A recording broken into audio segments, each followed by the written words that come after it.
Welcome back to another video with the Divine Names. Today we are on Article 9 of Question 13 in the Prima Pars of St. Thomas Aquinas' Summa Theologica.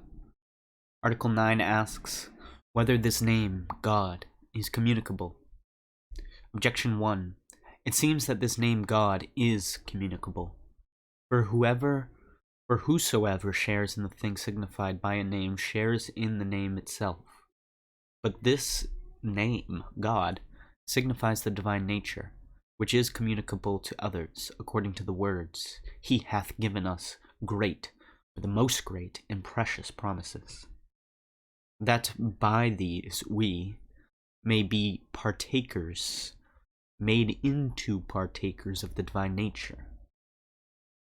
Therefore, His name God can be communicated to others. Thomas replies to Objection 1. The divine nature is only communicable according to the participation of some similitude. Objection 2. Further, only proper names are not communicable.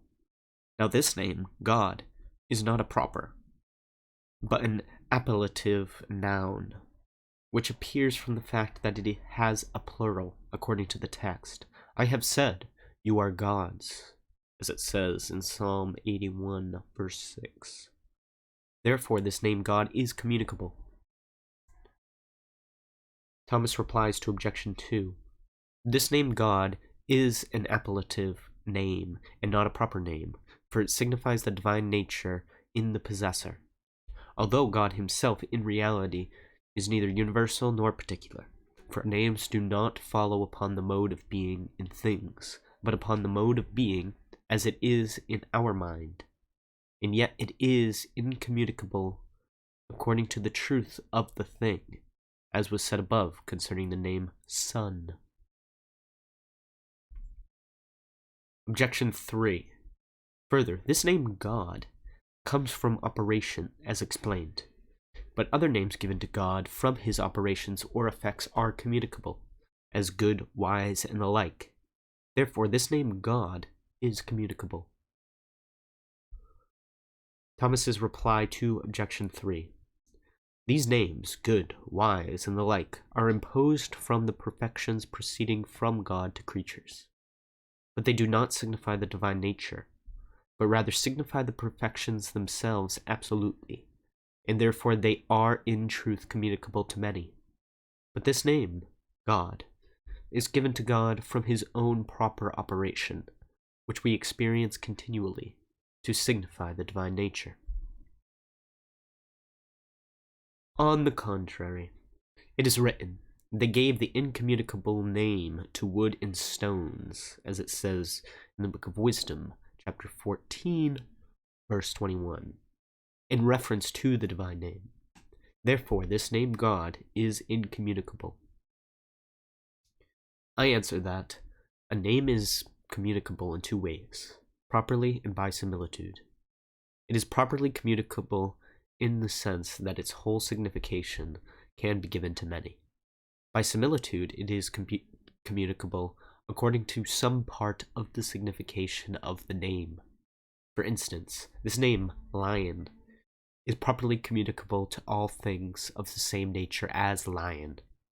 By similitude, it is communicable to those who participate in the nature of a lion, as for instance by courage, strength, and those who thus participate are called lions metaphorically.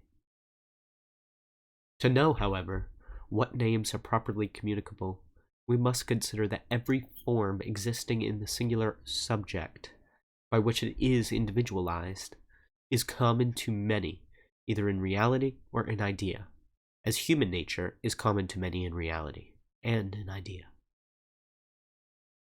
Whereas the nature of the sun is not common to many in reality, but only in idea, for the nature of the sun can be understood as existing in many subjects.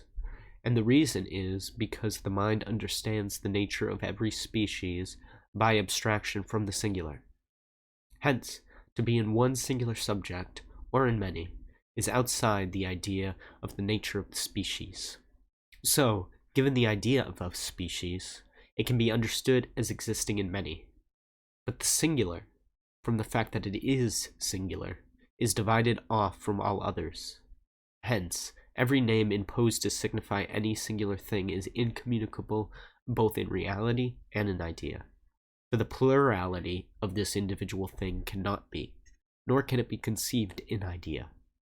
Hence, no name signifying any individual thing is properly communicable to many, but only by way of similitude, as for instance, a person can be called Achilles metaphorically, for as much as he may possess something of the properties of Achilles, such as strength. On the other hand, forms which are individualized not by any suppositum, but by and of themselves, as being subsistent forms, or subsisting forms, if understood as they are in themselves, could not be communicable either in reality or in idea, but only perhaps by way of similitude, as was said of individuals. For as much as we are unable to understand simple subsisting forms as they really are, we understand them as compound things having forms in matter. Therefore, as was said in the first article, we give them concrete names signifying a nature existing in some suppositum. Hence, so far as concerns images, the same rules apply to names we impose to signify the nature of compound things, as to names given to us to signify simple subsisting natures.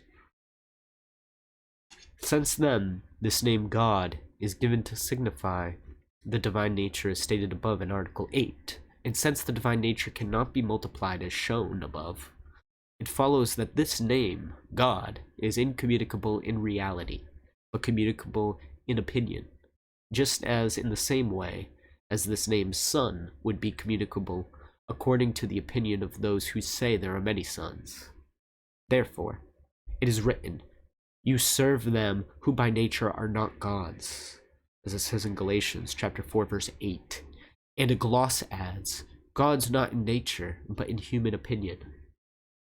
Nevertheless, this name, God, is communicable, not in its whole signification, but in some part of it by way of similitude, so that those are called gods who share in divinity by likeness, according to the text, "I have said, you are gods." Again, in Psalm 81, verse 6. But if any name were given to signify God, not as to his nature, but as to his suppositum, accordingly as he is considered as this something, that name would be absolutely incommunicable, as, for instance, perhaps the tetragrammaton among the Hebrew, and this is like giving a name to the sun as signifying this individual thing. Okay, that is Article 9 of Question 13 of the Prima Pars of St. Thomas Aquinas' Summa Theologica. Sorry for the background noise this morning, but it is unavoidable. See you in the next video.